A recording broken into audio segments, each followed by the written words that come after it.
Okay, what's up, everyone? Today, I'm going to be giving you some examples of what you should really be eating and what you should be shopping for if you just found out you have prediabetes or if you still have prediabetes and you haven't reversed it yet. And I want to give you some real examples. And here, I'm just going to go through some examples on Walmart. This is not an advertisement for Walmart at all. It's just one example of foods that you could be eating and foods you can be buying. You can probably find most of these foods at any of your local grocery stores.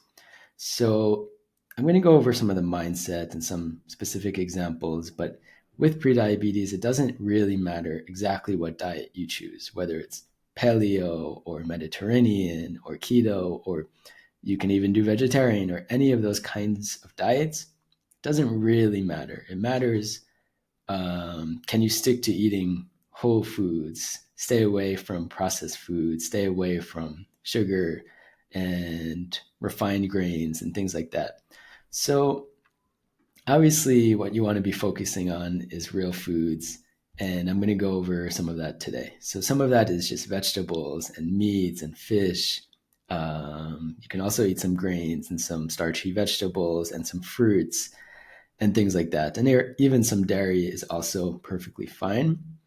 So any of these foods really is going to be fine for you with prediabetes. Especially berries are great.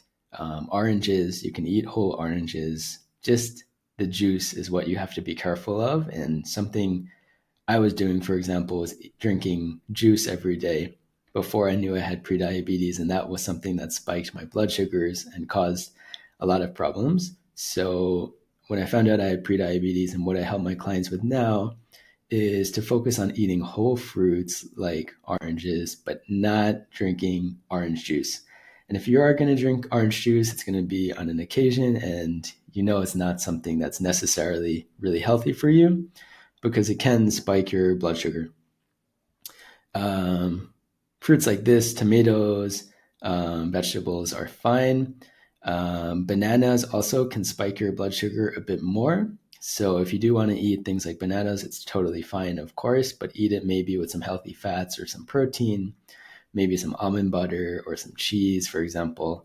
Also, grapes are one of the fruits that really can spike your blood sugar. So eat it as a dessert after a full meal, and that's going to help you reduce the spike that you have in blood sugar. So really, though, you don't have to avoid any fruits or any vegetables. You can eat all the leafy greens that you want. You can eat most of the fruits.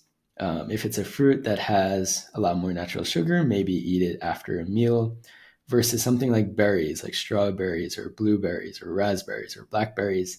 You can kind of snack on those anytime throughout the day that you want because they're not really going to spike your blood sugar. They don't have a lot of natural sugar in them, and you really won't get a big spike from that. I'll just click on fruits here for a second. Let's see if we can find anything else. Pineapple is fine. Avocados, great. Eat it as much as you want. And watermelon. Watermelon can also spike your blood sugar if you're eating it on an empty stomach. So just eat it with some cheese, for example, or after a meal as a dessert. And that's great. Also, mangoes have a good amount of natural sugar, nectarines. So if you're eating a fruit that has more natural sugar, try eating it after a meal.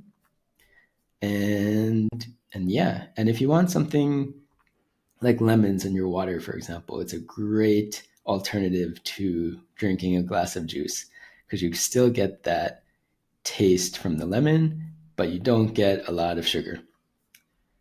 So let's go back. Let's see what else we can go and see other than the fruits.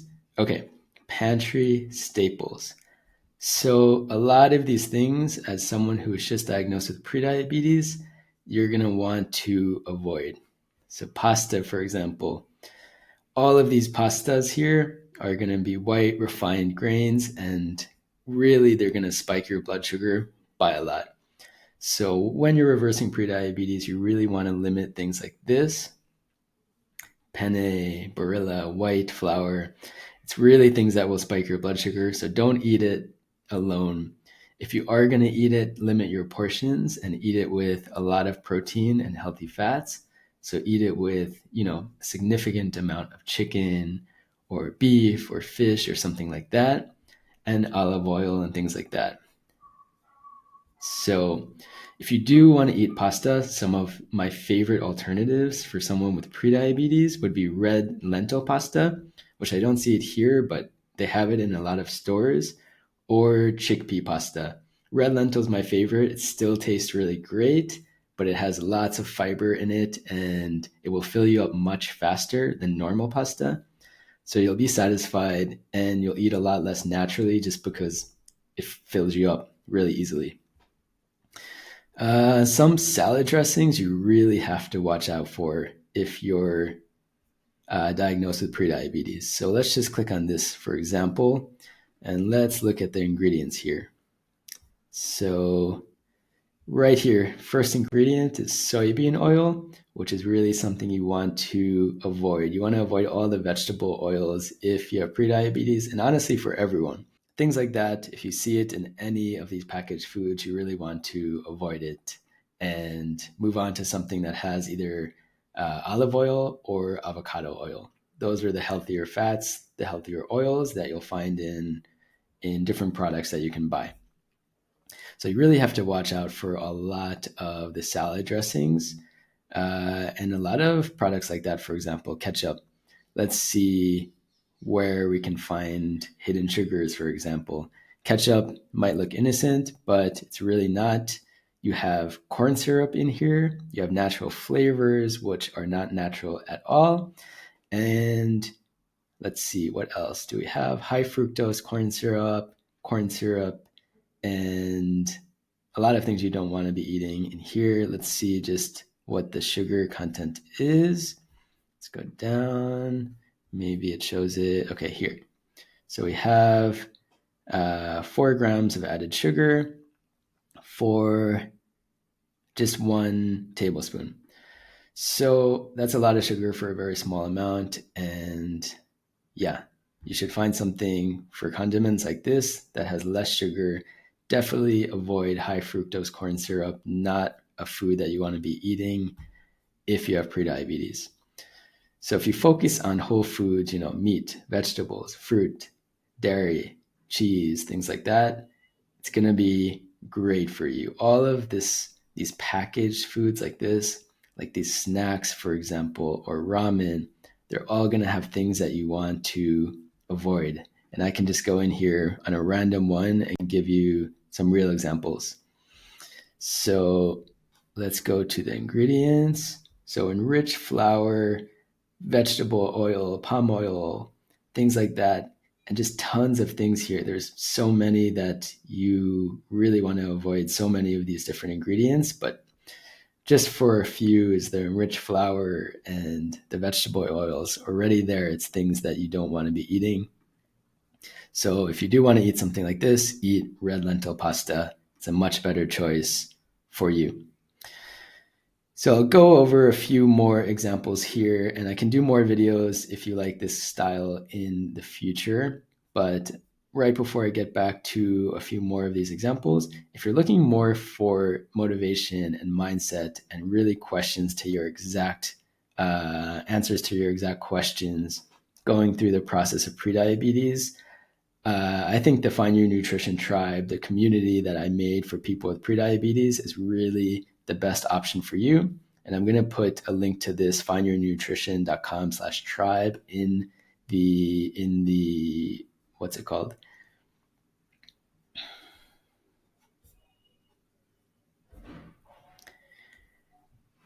I'm going to put a link to this in the comments so you can go and check it out if you want. But here's just a quick video of what you'll find in the community. And basically, I put a lot of success stories of people who reverse prediabetes, and I help answer your questions. And people are really there to support each other through the process of reversing prediabetes. So if you want support in your journey of reversing prediabetes, this is an amazing community for you. I'm there to support you along the way, to answer your questions, and find the link in the comments. So let's just get into a few more foods here. for this video. So just to get into cooking oils for a second, you don't want to be buying vegetable oils or things like that. You want to be cooking with either extra virgin olive oil or butter even, or avocado oil. Things like that are much, much better choices than vegetable oils or canola oil or anything like that. As we're talking about prediabetes, apple cider vinegar, a lot of people like to use that to lower their blood sugar levels a little bit. So, what I recommend to some of my clients is just 1 tablespoon of apple cider vinegar and a tall glass of water 30 minutes before the meal that you eat with the most amount of carbs for the day. And that can really help you to lower your blood sugar levels. So let's go back and just see a few more foods here. Things like barbecue sauce, almost all of them have lots of sugar in them. Let's just click on this, Sweet Baby Ray's, and let's see if we can find the ingredients here. Total sugar, 17 grams and just 2 tablespoons. So that's even a lot more than the ketchup had. So things like that you really want to avoid when you have prediabetes.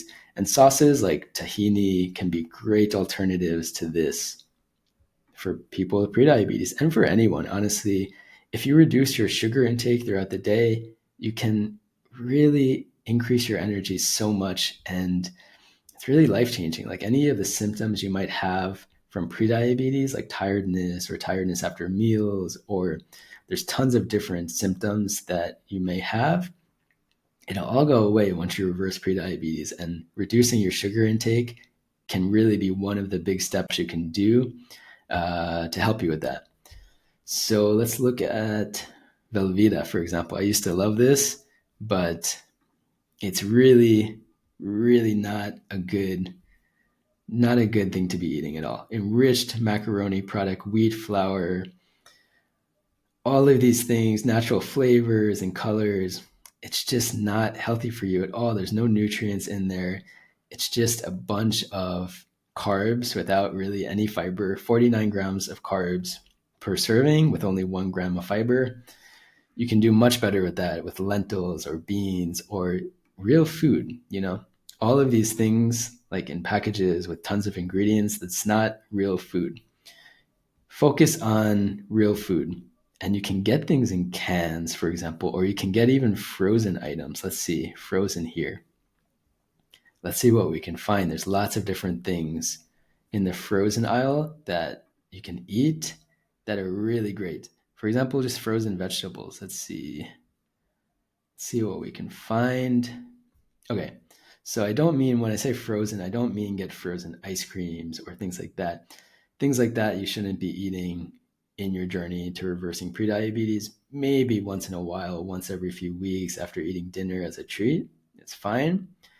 But focus on real foods. You can find lots of frozen vegetables, like green beans, for example, where it's just green beans, or just frozen meats that you can defrost and make. And those are going to be really your best options there. So I think that's going to be it for this video.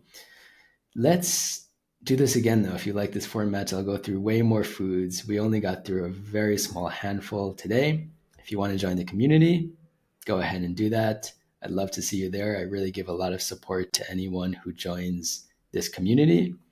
And I am actually Find Your Nutrition. That's the name of this channel. So give it a subscribe, give it a follow. On another video, I can look at more foods either from Walmart, or you can suggest another store that you want me to review some of the foods, and I'll be happy to do that. See you next time.